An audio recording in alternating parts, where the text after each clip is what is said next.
Hello and welcome to the Magic Source. Today we're going to be looking at the new cards I got from the pre-release today. We're also going to be announcing something cool, so stick around to the end of the video. So I went to Reddit this pre-release. I decided that would be the best way to do it. So what I'm going to do is just show you what uncommons I pulled, and then I'm going to go ahead and show you the rest. So the first uncommons, a Brawler's Plate.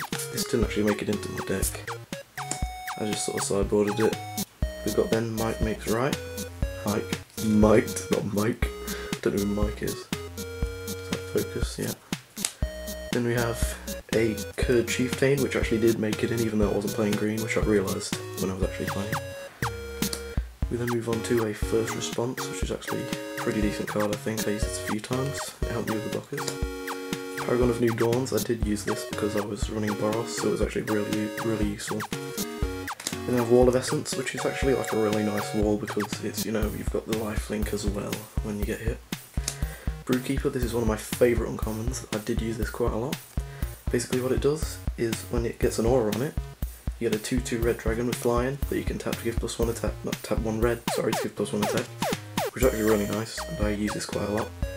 Because air superiority in, you know, sealed and draft usually really helps. We then have Paragon of the Gathering Mists, which is basically the blue version of the Paragon of New Dawns. We then have a Sunblade Elf.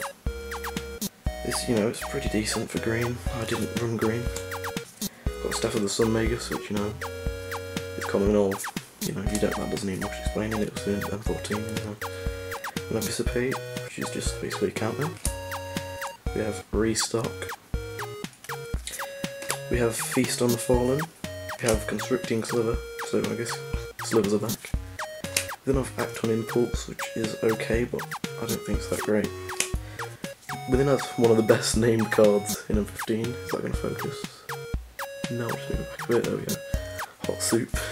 We then have Boonweaver Giant, which I was tempted to play, but I never really ended up doing. We then have Nisa's Expedition, which, you know, is pretty decent. Turn to Frog, pretty great card.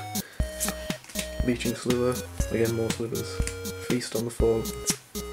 Staff of the Mind Magus, you know. Illusionary Angel, another Paragon of the Gathering Mists. Roaring Primodox. Capture Kite Fins, and Meteorite, which is pretty crap. Okay, then we're going to get on to the rares, which is probably the best part. So, as you know, I played red, so I got the Siege Dragon. We then have a Hornet's Nest, which is a pretty decent defender. We have a Mercutial Pretender, Aggressive Mining, which is just pretty bad to be honest.